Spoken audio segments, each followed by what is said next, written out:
कैसे हैं आप सब? सब बढ़िया पढ़ाई चल रही है? बहुत बढ़िया। पढ़ते रहें और आगे बढ़ते रहें। आज आपका बहुत इम्पोर्टेंट 11th क्लास के लिए बहुत इम्पोर्टेंट चीज़ है बताने आया हूँ। केमिस्ट्री में बहुत कुछ सीखना होता है, लेकिन ये बहुत इम्पोर्टेंट आज टॉपिक आपके सामने है। एक है स्टाइकियोमेट्री और दूसरा है सीमांत अभिकर्मक, लिमिटिंग रीजेंट। एक आपका स्टाइकियोमेट्री है और दूसरा लिमिटिंग रीजेंट है। इनके बारे में बहुत अच्छे से समझेंगे। ये बहुत उपयोगी है। हमें कोई भी रिएक्शन के परिकलन को यानी कैलकुलेशन को, उसके द्रव्यमान को यानी उसका जो भार है, उसके मोल संख्या है, इन सभी के कैलकुलेशन के लिए ये मोल कॉन्सेप्ट से रिलेटेड भी है और इसको स्टाइकियोमेट्रिक परिकलन के रूप में निकालेंगे और सीमांत अभिकर्मक जानेंगे कि सीमांत अभिकर्मक होता क्या है, लिमिटिंग रीजेंट है क्या चीज, और उसी रिलेटेड से ये दो बहुत इंपॉर्टेंट क्वेश्चन को सॉल्व करेंगे। ये दो मोस्ट इंपॉर्टेंट क्वेश्चन है, राइट हैं 11th क्लास के फर्स्ट लेसन के। समझ लीजिए और ये बहुत अच्छे से आपको समझ में आएगा। थोड़ा सा आपको आना चाहिए। जो मैंने अभी तक इलेक्ट्रॉनिक विन्यास, परमाणु क्रमांक, परमाणु भार थोड़ा थोड़ा बताया, उनसे ही रिलेट है। और इसके बाद हम स्टाइकियोमेट्रिक को अच्छे से समझेंगे, क्या होता है, स्टाइकियोमेट्रिक गुणांक क्या होता है और सीमांत अभिकर्मक क्या कहलाता है, इसके बारे में। लेकिन उससे भी ज़्यादा मोस्ट इम्पॉर्टेंट सूचना यह भी है 11th क्लास के उन स्टूडेंट के लिए जो हमारे अतर्रा में रहते हैं, अतर्रा में रह करके पढ़ाई कर रहे हैं, और उनको अच्छा पढ़ने के लिए और अधिक बेहतर बनने के लिए आप स्टाइकियोमेट्रिक सीमांत अभिकर्मक केवल इतना ही नहीं, पूरी रसायन विज्ञान को बेहतर से समझने के लिए और पढ़ने के लिए आप हमारे इंस्टीट्यूट में यादव केमिस्ट्री क्लासेस अतर्रा आप आ सकते हैं। और उसके लिए आप हमें फ़ोन नंबर से संपर्क कर सकते हैं। इस 8400749587 पर आप कांटेक्ट कर सकते हैं या इस पर व्हाट्सएप करके बता सकते हैं। डायरेक्टली आप कांटेक्ट कीजिए 8400749587। इस नंबर पर आप कांटेक्ट करिए। और जिसको भी पढ़ना है, हमारा 11th क्लास का जो बैच है वो शाम को 4 to 5 PM चलता है, शाम को 5 से 6 चलता है। और 12th क्लास का जो बैच है वो 5 to 6 PM चलता है। तो जो 12th क्लास में होंगे वो इसमें संपर्क कर सकते हैं। और जो नए 11th के बैच में आएंगे, जो नए बच्चे आएंगे, क्योंकि उनका कुछ छूट गया है, क्योंकि ये बैच काफ़ी दिन से चल रहा है, तो अगर जिसका छूट गया है तो उसके लिए हम एक नए बैच का टाइम देंगे। पहले आपको इसी बैच में आना होगा और इसके बाद हम उसके लिए उन सभी छात्रों के लिए नए बैच को स्टार्ट करेंगे और उनसे आपको शुरुआत से रिलेट करके पूरी तरीके से समझाते हुए इस फर्स्ट बैच लायक बना देंगे। तो आपका भी इसी बैच में फिर आप आसानी से शामिल हो सकते हैं और सब कुछ समझ में आएगा। उससे पहले आपको अलग करके क्लास दी जाएगी ताकि आप इस बैच के लेवल में आ जाएं और आपसे बढ़िया बन जाएं। तो बेहतर पढ़ने के लिए बढ़िया आराम से इसमें आप फोन करके हमसे पूछ लीजिए।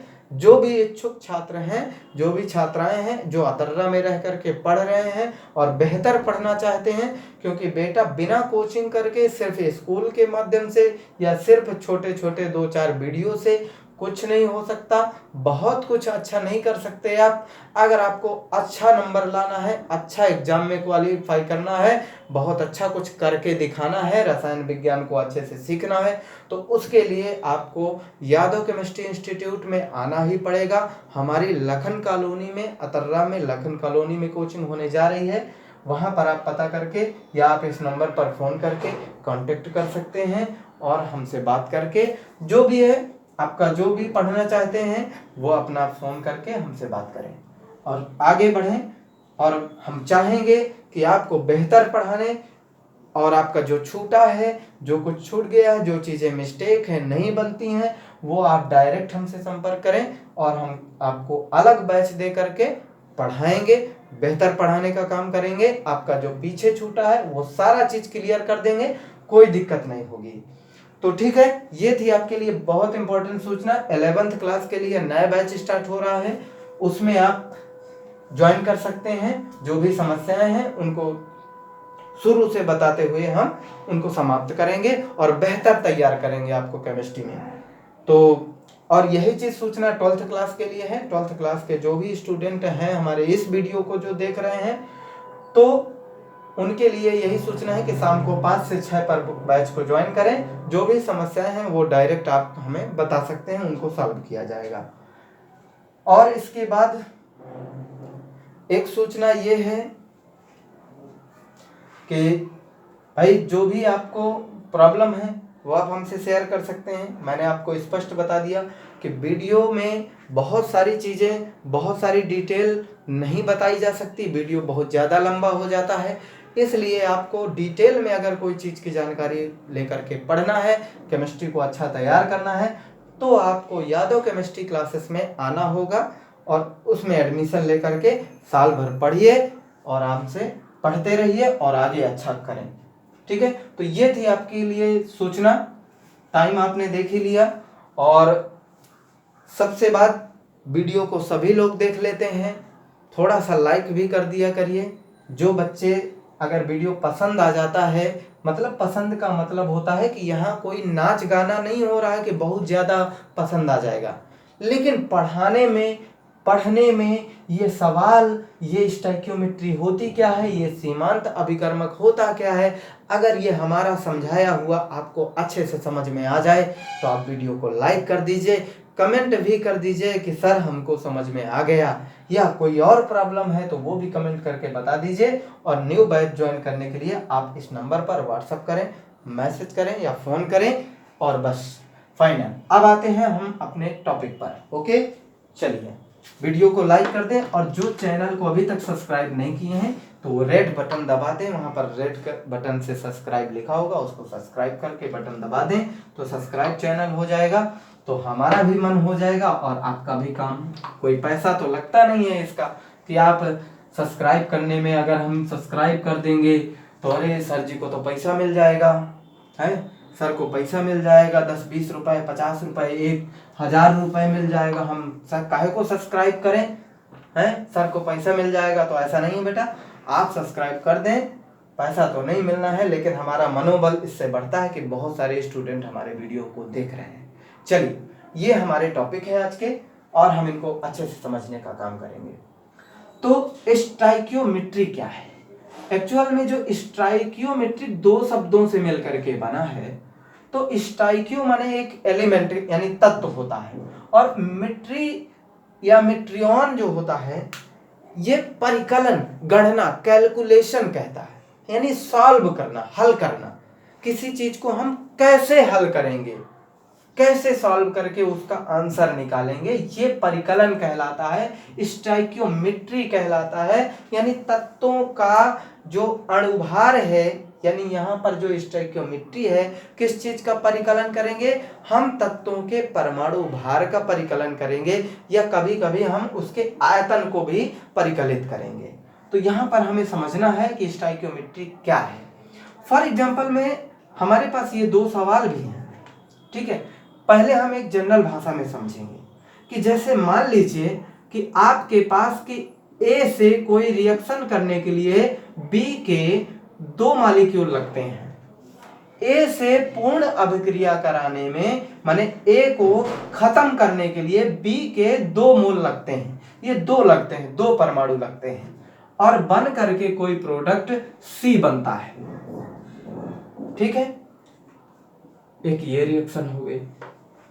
या हम कह दें कि ए की रिएक्शन बी से होती है और सी बन जाता है, या कह दें ए की रिएक्शन के लिए 3 मॉलिक्यूल बी के लगते हैं तो सी के 2 मॉलिक्यूल बन जाते हैं। ऐसा देखिए, अगर हम कोई ए मॉलिक्यूल लिया, यानी कोई ए पदार्थ लिया, अब उसमें दूसरा पदार्थ हम लेकर के भिड़ा दिए, ए पदार्थ को बी पदार्थ से मिला दिया, और जब मिलाया तो रासायनिक अभिक्रिया हो गई और एक नया पदार्थ बन गया जिसे हम सी लिखे बैठे हैं। एक नया पदार्थ बन गया। ए पदार्थ जब बी से मिला तो नया पदार्थ बन गया, सी प्रोडक्ट बन गया। ठीक है, कोई नया पदार्थ बन जाए या हम कहते हैं ए बी बन जाए। अभी ये ए था, ये अलग था बी, लेकिन अब ए बी एक नया प्रोडक्ट बन गया है। जो पहले ए यहां नहीं, ए बी यहां पर नहीं था, ए बी नहीं था, ए अलग था, बी अलग था। ठीक है, तो नया पदार्थ बनना चाहिए। जैसे हम कहें कि पानी और प्लस चीनी, पानी प्लस चीनी अगर बनाते हैं मिला के तो शरबत बनता है। और आप कहेंगे कि ये नया पदार्थ है कि नहीं है, तो बेटा ये नया पदार्थ नहीं बना है। क्यों? क्योंकि ये शरबत क्या है? पानी है और चीनी है। शरबत में पानी और चीनी है और कुछ नहीं है। शरबत होता ही पानी और चीनी है, और यहां भी पानी और चीनी है, यहां भी पानी और चीनी है, तो अंतर कहां आया? कोई अंतर नहीं, कोई नया प्रोडक्ट नहीं बना है, इसलिए ये एक भौतिक परिवर्तन है, मिश्रण है, मिला दिया गया। लेकिन यहां पर एक नया प्रोडक्ट बनता है। ए और बी को मिलाने से कोई सी पदार्थ बनता है, नया बनता है। ए और बी को अलग अलग मिला करके ए बी बनता है। हमारे पास यहाँ ए बी कोई प्रोडक्ट नहीं था, हमारे पास यहाँ पर कोई पदार्थ ए बी रूप का कोई नाम का नहीं था, लेकिन यहाँ ए बी बना, यानी एक नया पदार्थ बनता है। तो जरा आप स्टोइकियोमेट्रिक को देखें, तो यहाँ पर ए के बनाने, ए से बी के परमाणु जब मिल करके सी बनाते हैं तो यहाँ के 2 मोल लगते हैं, मान लो 2 परमाणु लगते हैं। और यहाँ पे अगर कोई दूसरी रिएक्शन है उसमें ए और बी मिलते हैं तो सी बन जाता है, एक के साथ एक ही लगता है। यहाँ एक के साथ 3 लगते हैं और मान लीजिए कि वो 2 प्रोडक्ट बनाता है, यानी 2 प्रोडक्ट 2 मोल बनाता है। इस वाले संख्या को हम मोल कहते हैं। ठीक है, तो ये आपका हो गया 2 मोल। ये कार्बन कितना, यानी ये सी प्रोडक्ट कितना बन रहा है? 2 मोल बन रहा है। ये कितना है? ये 1 मोल है। जिसके साथ सामने कोई संख्या ना हो तो यहाँ 1 होता है, तो ये 1 मोल है। ये कितने मोल हो गया? 3 मोल हो गया। मतलब 1 मोल 3 मोल के साथ अभिक्रिया करके 2 मोल बनाता है। बात समझ में आई? 1 मोल, यहाँ पे कुछ नहीं है तो 1 मोल, और ये 3 मोल।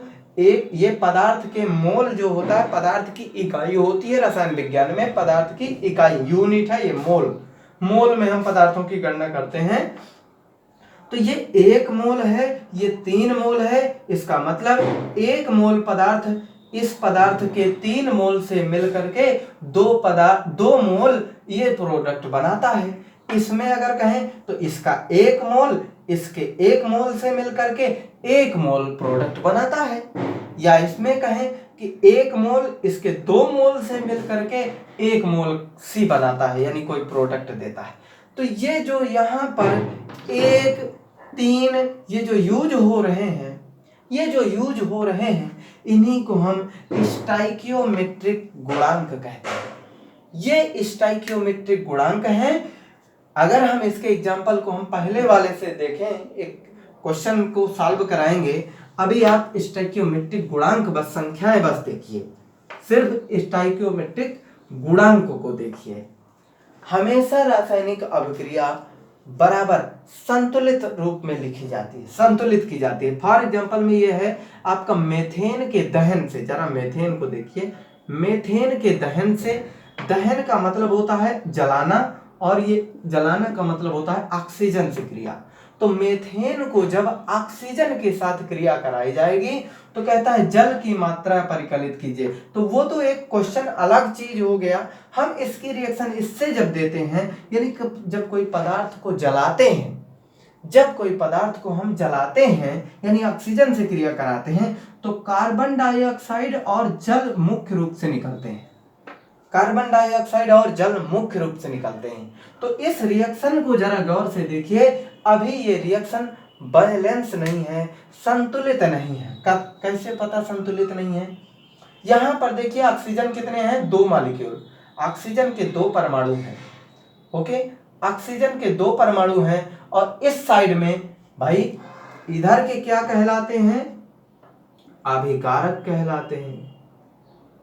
क्या कहलाते हैं, अभिकारक कहलाते हैं, यानी रिएक्टेंट कहलाते हैं, रिएक्टेंट कहलाते हैं। ये अभिकारक कहलाते हैं, ये इधर के प्रोडक्ट कहलाते हैं, यानी उत्पाद कहलाते हैं। तो ये प्रोडक्ट हो गया, ये अभिकारक हो गया। तो जितना अभिकारक हमने लिया है भार में, उतना ही प्रोडक्ट बनना चाहिए वजन में, भार में, द्रव्यमान में। तो जितना इधर का द्रव्यमान होना चाहिए, उतना उधर का भी द्रव्यमान होना चाहिए। तो जरा देखो, द्रव्यमान अभी तो गड़बड़ा गया है। गड़बड़ा कैसे गया? कार्बन का परमाणु भार 12 होता है और हाइड्रोजन का परमाणु भार 1 होता है, और 4 हाइड्रोजन है तो 4 परमाणु भार हो जाएगा। तो इसका इधर हो गया CH4 का, मेथेन का 16 इतना, ये 16। अगर ये ग्राम में है तो आप इसको ग्राम में लिख दीजिए। चलिए मान लीजिए कि 16 ग्राम हो गया इसका वेट।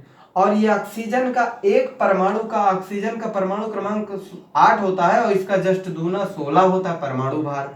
एक ऑक्सीजन का परमाणु भार 16, 2 ऑक्सीजन परमाणु हैं तो 16 दूनी 32 ग्राम हो जाएगा। 32 ग्राम ये आपकी ऑक्सीजन है। मतलब ये टोटल अगर किया जाए इस साइड के अभिकारक का जो ग्राम में मात्रा है, तो 32 ये और 16 ये, तो 48 ग्राम हो गया। 48 ग्राम हो गया। तो ये 48 ग्राम इस साइड का है। उधर का जरा देख लो, ये कार्बन का परमाणु भार होता है 12 प्लस ऑक्सीजन परमाणु का आपने देखा, एक ऑक्सीजन का 16 होता है, 2 ऑक्सीजन है तो 32 हो जाएगा। ये इतना ग्राम तो हो गया, कितना हो गया पूरा 44 ग्राम CO2 हो गई। 44 ग्राम तो केवल CO2 का बना। और जल का परमाणु भार आप अच्छे से जानते हैं 18। कैसे? ऑक्सीजन का 16 होता है, एक हाइड्रोजन का 1 होता है, 2 हाइड्रोजन के 2 हो गए, तो 16 और 2 मिलकर के 18 हो गए। तो 18 ग्राम ये हो गया। तो 44 और उधर का 18, तो ये पूरे हो गए 8 4 12 और ये 6 62 ग्राम हो गया। अब कहेंगे कि इधर 48 ग्राम था, इधर तो अभिकारक 48 ग्राम थे, उधर 62 ग्राम कैसे बन जाएगा? ऐसे कैसे हो सकता है भाई? द्रव्यमान संरक्षण के नियम का पालन करेगा ना, कोई भी अभिक्रिया द्रव्यमान संरक्षण नियम का पालन करेगी, ऊर्जा संरक्षण नियम का पालन करेगी। द्रव्यमान संरक्षण नियम कहता है कि ना तो द्रव्यमान को बनाया जा सकता, ना तो नष्ट किया जा सकता।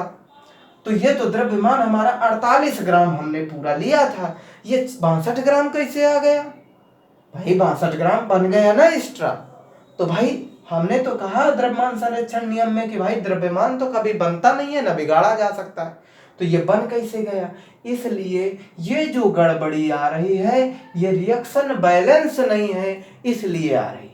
तो हम रिएक्शन को बैलेंस कर लेंगे, और रिएक्शन को बैलेंस करेंगे तो ये जो ग्राम में मात्रा है, ये जो ग्राम में मात्रा है, ये इक्वल हो जाएगी। हमने अभी देखा रिएक्शन को बैलेंस नहीं किए हैं तो इस तरह से अलग अलग आ रहा है। जरा इसको इधर देख करके हम बैलेंस करते हैं। ये CH4 है प्लस ऑक्सीजन से जब दहन करके CO2 बनेगा और जल बनेगा। तो जरा इस रिएक्शन को बैलेंस कर लेते हैं, इसका अणुभार देख लेते हैं। फिर इसी आधार पे जब संतुलित अभिक्रिया लिख जाएगी तो हम उसकी स्टोइकियोमेट्रिक गुणांक की बात कर लेंगे। ठीक है, उनकी संख्या यहाँ पे कितने मोल है, वही उसका स्टोइकियोमेट्रिक गुणांक हो जाएगा। अभिक्रिया बैलेंस होनी चाहिए। चलो देखो, यहाँ पे ऑक्सीजन कितने हैं? 2 हैं। आप कहेंगे यहाँ ऑक्सीजन 2 है, लेकिन ये इधर का अभिकारक है, उधर का प्रोडक्ट है। ये आपको पता है, इधर के अभिकारक है, रिएक्टेंट है, उधर के प्रोडक्ट है, उत्पाद है। तो यहाँ के उसके बराबर होना चाहिए। ऑक्सीजन यहाँ 2 है, यहाँ ऑक्सीजन 2 यहाँ पर है और एक ऑक्सीजन यहाँ पर है। H2 हाइड्रोजन 2 है, ऑक्सीजन 1 है, यानी यहाँ पे ऑक्सीजन 3 है, यहाँ पे 2 है। तो हमको इसको भी बैलेंस करना है। तो जब इसको बैलेंस करना है तो यहाँ पे आप 2 लगा दीजिए। अब जब 2 लगा देंगे तो यहाँ पे कितने हो गए, जरा देखो। यहाँ पे ऑक्सीजन 2 ठो थे और यहाँ पे 2 ऑक्सीजन ये है और 2 ऑक्सीजन ये हो गए, माने इधर ऑक्सीजन 4 हो गया। तो हम यहाँ भी ऐसे करके 2 लगा दें तो 2 2 4 ऑक्सीजन। कैसे पता भाई, एक ऑक्सीजन ऐसे लिखा गया तो इसमें तो ऑक्सीजन और ऑक्सीजन 2 परमाणु हैं, तब जाके O2 लिखा गया। और इसको 2 बार लिखोगे, यहाँ का मतलब होता है 2 बार ऑक्सीजन, यानी ये ऑक्सीजन और ये ऑक्सीजन, ये 2 बार लिख दिया, यानी ऑक्सीजन के अब 4 परमाणु देखने को मिल रहे हैं। इसलिए अब 2 दूनी 4 ऑक्सीजन हो गए और 4 ऑक्सीजन उधर भी है। 4 ऑक्सीजन 2 और 2 4, ये दो मॉलिक्यूल H2O को 2 बार लिखा गया है। 2 H2O का मतलब H2O 2 बार लिखा गया, ये लो 2 बार लिखा गया, हमें 2 बार लिखा गया तो 2 ठो ऑक्सीजन मिल गए। अगर हमें इसी को एक बार में ही लिखना है तो ऐसे लिख देना होता है, तो 2 बार ऑक्सीजन हो, 2 बार जल लिख दिया, यानी 2 ऑक्सीजन और ये 4 हाइड्रोजन, 2 दूनी 4, इस तरह से हम करेंगे। तो बैलेंस हो गई यहाँ पे 4 ऑक्सीजन 4 ऑक्सीजन। हाइड्रोजन देख लो, यहाँ पे 4 हाइड्रोजन है, यहाँ पे भी 4 हाइड्रोजन, 2 दूनी 4, एक कार्बन एक कार्बन। इसका मतलब ये रिएक्शन अब संतुलित फॉर्म में है, बराबर रूप में लिखी गई है, वैलेंस है। अब देखिए, अब इसके स्टोइकियोमेट्रिक गुणांक हैं। इसका स्टोइकियोमेट्रिक गुणांक ये 1 मोल, ये 1 मोल मेथेन है, 2 मोल ऑक्सीजन है, 1 मोल मेथेन के साथ 2 मोल ऑक्सीजन जब मिलाई जाती है तो 1 मोल CO2 मिली और 2 मोल जल मिला। ठीक, ये देखिए 1 मोल मेथेन के साथ जब 2 मोल ऑक्सीजन जलाई गई, यहाँ पे कोई संख्या नहीं है तो 1 मोल माना जाएगा, ये 2 मोल है तो ये 2 संख्या हो गई, ये 1 हो गया, ये 2 हो गई, यहाँ पे भी 1 है और ये 2 हो गया, तो ये 1 2 1 2, यानी हम लिख सकते हैं कि मेथेन का 1 मोल, ऑक्सीजन के 2 मोल, कार्बन डाइऑक्साइड का 1 मोल, जल के 2 मोल, ये सब क्या है, स्टोइकियोमेट्रिक गुणांक है। ये संख्या स्टोइकियोमेट्रिक गुणांक है। इसका मतलब रासायनिक अभिक्रिया हमेशा बैलेंस रूप में जब लिखी जाए तब जाकर के हमें स्पष्ट सही तरीके का स्टोइकियोमेट्रिक गुणांक मिलेगा। तो स्टोइकियोमेट्री क्या है, तत्वों के परमाणु भार का परिकलन करना, तत्वों के ये अभिक्रिया के परमाणु द्रव्यमान को सही सही ज्ञात करना, परिकलन करना, गणना करना ही स्टोइकियोमेट्री है। और ये जो मोल के रूप में संख्या लगती है इसी को हम स्टोइकियोमेट्रिक गुणांक कहते हैं। ये पहला सॉल्व हो गया, स्टोइकियोमेट्री या स्टोइकियोमेट्री। स्टोइकियोमेट्री के थोड़ा सा स्पेलिंग भी देख लीजिए। स्टोइकियोमेट्री स्टोइकियोमेट्री, ये आपके स्टोइकियोमेट्री होगी, ये स्टोइकियोमेट्री है। तो स्टोइकियोमेट्री, स्टोइकियो मतलब होता है एक एलिमेंट यानी तत्व, और मेट्रिक या मेट्रियन शब्द से बना है जिसका अर्थ है गणना करना। तो जब गणना करेंगे उसके द्रव्यमान की गणना करेंगे, आयतन की भी गणना कर सकते हैं, तो उसके द्रव्यमान में करें। हमने देखा कि यहाँ द्रव्यमान में किया तो 48 ग्राम और 62 ग्राम निकल रहा था, लेकिन जब संतुलित करेंगे तो संतुलित में अब जरा देखिए, मेथेन का, इस कार्बन का 12 और इसके 4, तो 12 4 16 ग्राम यहाँ पर हुआ, और प्लस ऑक्सीजन के देखिए, एक ऑक्सीजन का 16 होता है, 2 ऑक्सीजन का 32 और 32 दूनी 64 ग्राम, ये 64 ग्राम हो गया। तो 64 16 पूरा जोड़ दोगे तो ये जाकर के 80 ग्राम पूरा आ गया इस साइड का, और इस साइड का भी अब 80 आना चाहिए। तो कार्बन के जरा देखिए, कार्बन का हो गया 12 प्लस ऑक्सीजन का होता है 16 और 2 ऑक्सीजन है तो 16 प्लस 16, तो ये हो गया 32 और 10 42 यानी 44, ये हुआ 44 इसका हुआ। और जल का होता है 18 और ये 2 बार जल है तो 18 दूनी 36, तो 44 और प्लस 36 मिलकर के ये भी 80 ग्राम हो गया। अब देखिए रिएक्शन बैलेंस्ड है, इसलिए द्रव्यमान ना तो घटा है ना तो बढ़ा है। ना द्रव्यमान घट रहा है ना बढ़ रहा है, द्रव्यमान संरक्षण नियम का पालन हो गया। और आपको ये जो 1, इसमें 2 मोल लिखा है, इसमें 1 मोल लिखा है, तो ये स्टाइकियोमेट्रिक गुणांक है।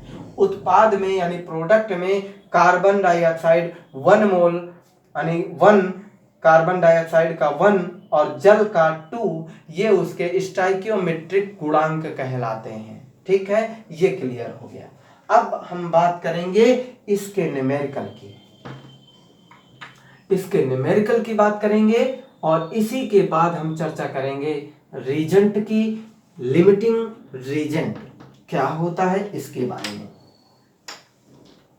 चलिए देख लीजिए, छोटा सा सवाल है। 16 ग्राम मीथेन को दहन करने से जल की मात्रा ग्राम में परिकलित करें। बड़ा सिंपल सवाल है, जरा देखें आप। ये आपका सिंपल मीथेन का दहन, यानी हमने कहा था कि ऑक्सीजन से क्रिया कराना ही दहन कहलाता है। और जब भी किसी चीज को जलाएंगे तो आप प्रायः CO2 और H2O आपको मिलेगा। हमने ये भी कहा था कि रिएक्शन को बैलेंस लिखा जाता है, इसलिए इस रिएक्शन को बैलेंस करने के लिए यहाँ पर आपको इस रूप में रिएक्शन को पहले बैलेंस कर लेना। ये आपकी एक बैलेंस रिएक्शन है, बैलेंस्ड रिएक्शन, बैलेंस रिएक्शन लिख देंगे।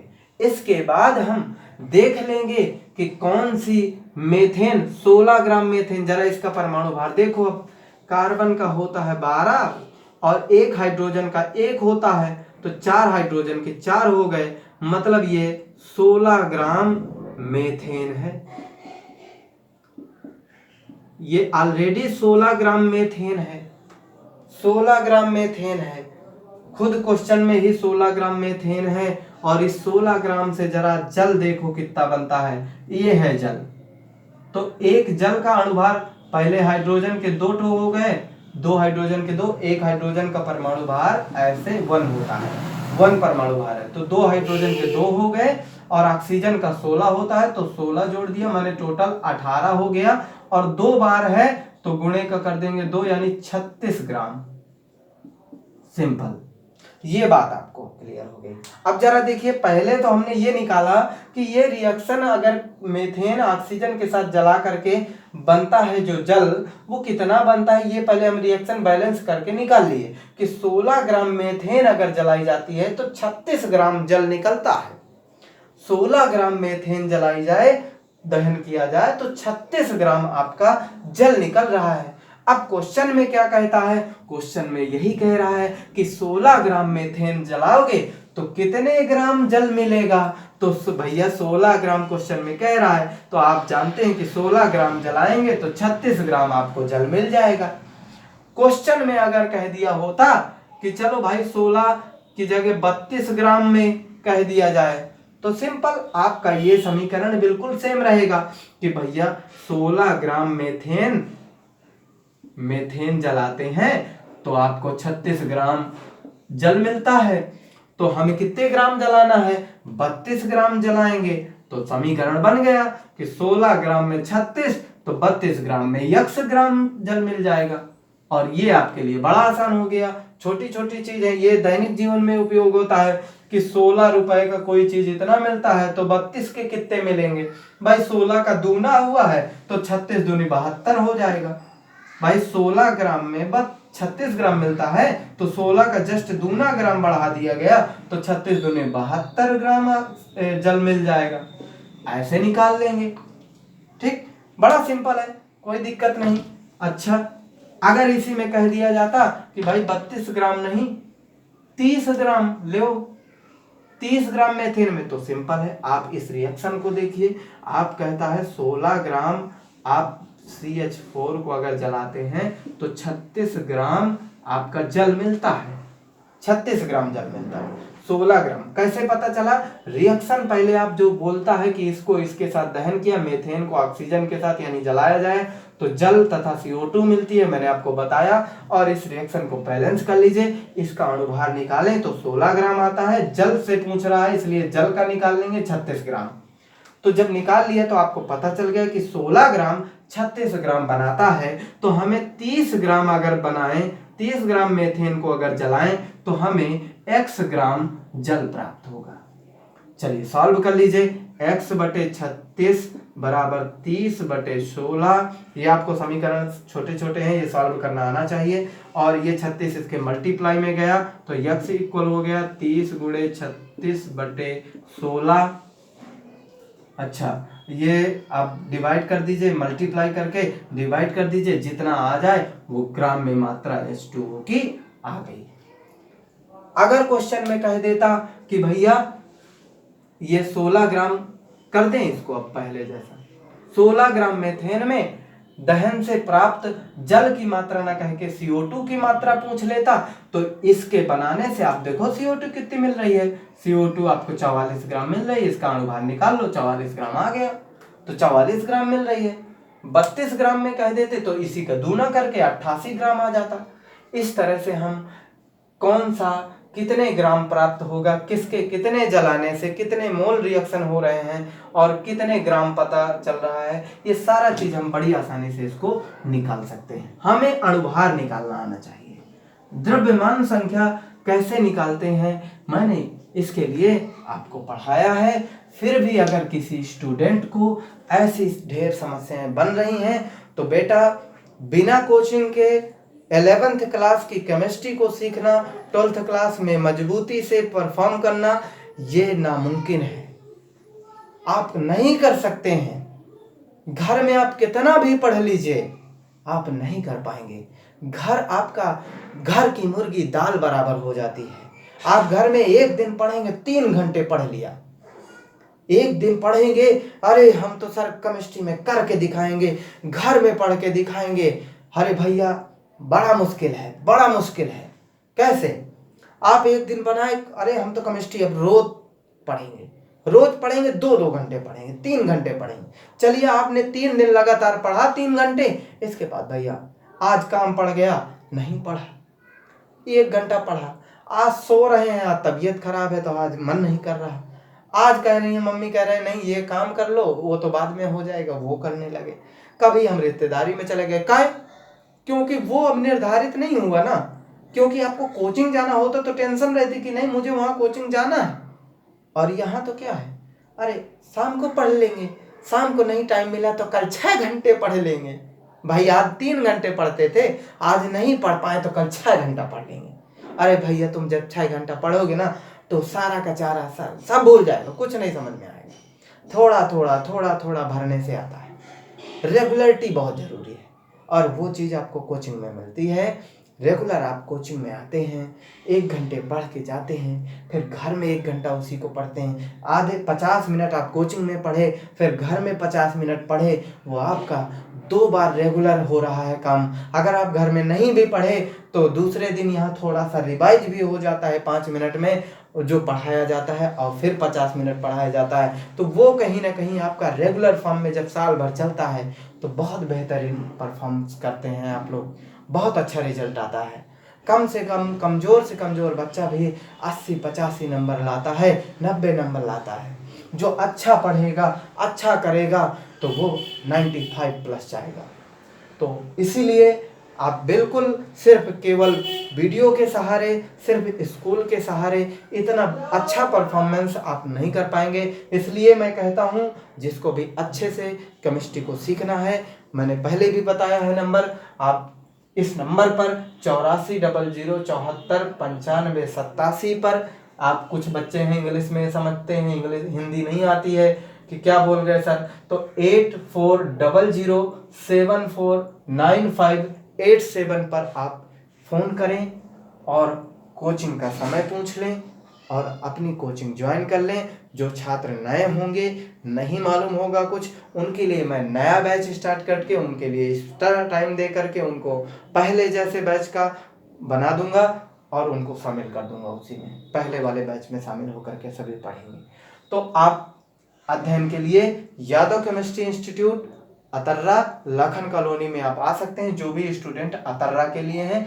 बाकी अदर स्टूडेंट हैं जो यहाँ के नहीं हैं वो पढ़ते रहें वीडियो में और अपनी क्लास लेते रहें वहीं अपना जहाँ पर रहते हैं। अगर वीडियो अच्छा लगता है तो वीडियो को लाइक करें, कमेंट करें, शेयर भी करें, अन्य छात्रों तक पहुँचाएँ और इस चैनल को सब्सक्राइब करें।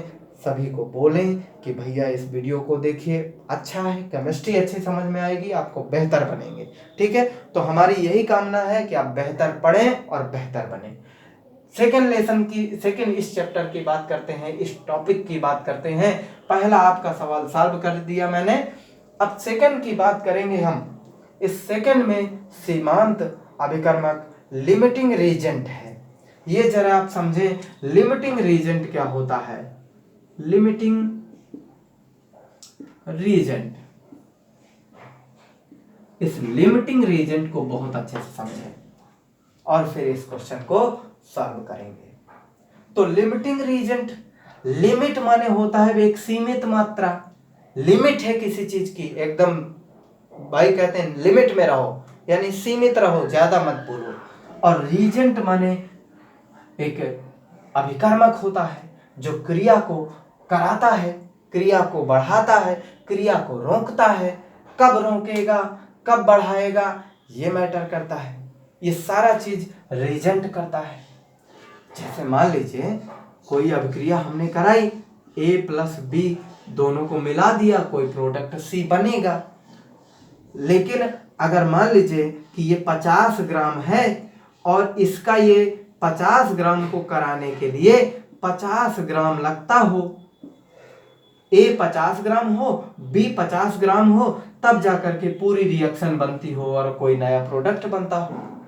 अगर हमारे पास A तो आपका पूरा 70 ग्राम हमने ले लिया और B के लिए हमारे पास 25 ग्राम ही हमने ले लिया।